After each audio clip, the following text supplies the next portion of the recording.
Hey guys, welcome back to the channel. I know it's been a week or so since I posted. I just wanted to drop a video down tonight to let you guys know that I was still here. I'm still making content. It's just sometimes we get busy.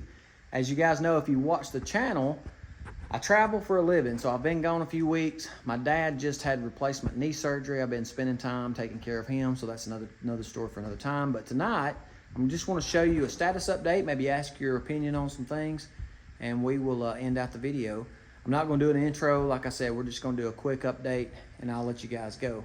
So let's go over here to the truck, and I'll show you what I got going on. I have been doing some work, I promise you. So let's go look at it. So if we go over here to the truck, I had this, you can see all these Moog boxes. Where those came from was, I was going to replace the upper and lower control arms. I was going to pull these bushings out, you know, do the ball joints, the whole 9 yards. But by the time, when I looked at that, I looked at the Moog part numbers. You can actually buy these with the bushings and the ball joints already installed for less than $100. We'll call it $100 by the time you get them shipped. So you got $400 here. Well, when I went to the parts store, my local parts store, you can buy these ball joints for about 25 bucks a piece. So that's $100. Now that's at my local parts store. The big box stores were like 40 bucks a piece. They were almost twice the price. But when I got to thinking about it, I thought, you know what? I could rebuild this entire front end with all new components, and the only thing that wouldn't be replaced would be these upper and lower control arm bushings. So I'm going to roll with these bushings. I'm just going to replace the ball joints and do the whole front end. And later, I plan on changing these out to tubular uppers and lowers.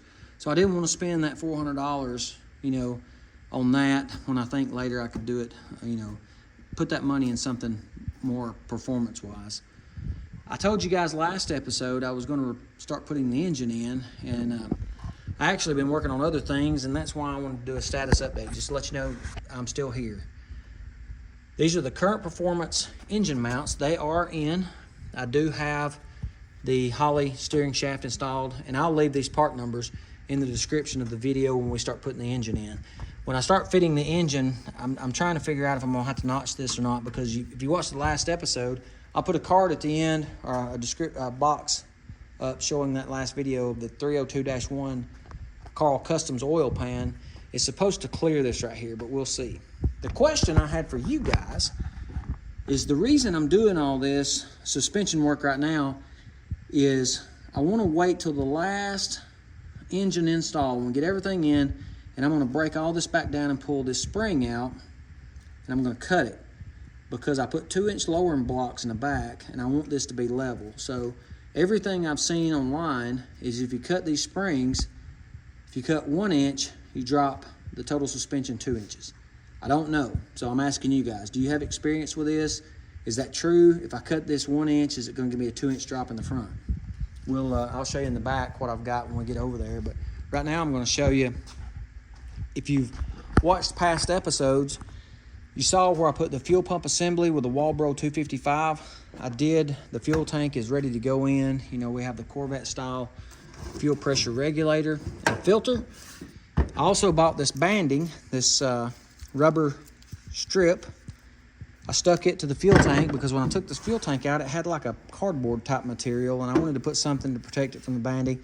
I will leave this in the description if you guys want to, if you're replacing your fuel tank, or you're upgrading, or you're doing anything, taking the fuel tank out and you just want to put that stuff back in there. This is a good material to have. I mean, it is a thick rubber, and that sticky material there, I want to say it's 3M. Actually, it sticks very, very well. I mean, clean your tank, obviously. But the fuel tank's ready to go in. You probably haven't seen the truck since I got the wheels and tires back on it and got the rear end completely installed. The last few things I'm going to button up is put the fuel tank in. I've got the lighting harness for the tail lights. I've got to button it back in and tighten it up, secure it. But I did order the CalTrack 9-way adjustable shocks for the back. Those are installed.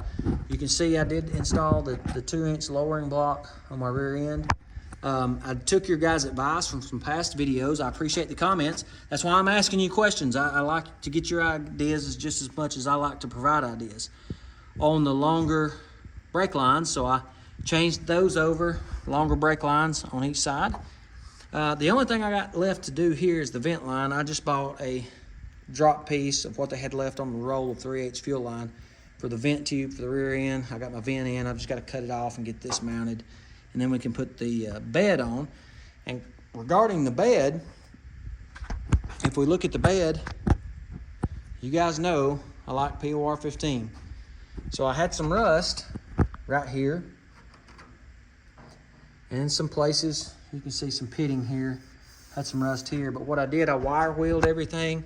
I acid etched everything, and then we scuffed everything with some 80 grit, and then I painted the entire bed to give it a little protection when we get it put back on. I also painted the inner fender wells when we painted the bed, just for some extra protection. I painted down inside of the, as far as I could get, on all four corners of the fender wells, inside here on the bed. And then lastly, all of those Moog parts I have painted.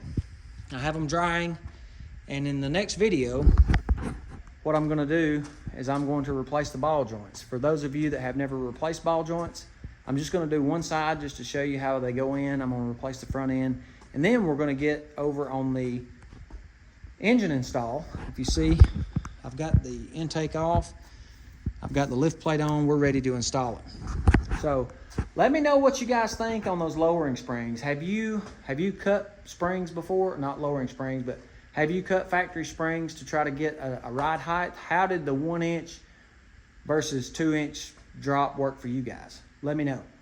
For those of you that are not subscribed to the channel, if you like what you see, hit that subscribe button for some upcoming content. For those of you that are coming back, I think I'm up to 527 subscribers, and I appreciate every one of you guys. So thanks for coming back. Give me some comments on those springs. What do you think about what I've done so far? And we'll catch you guys in the next episode.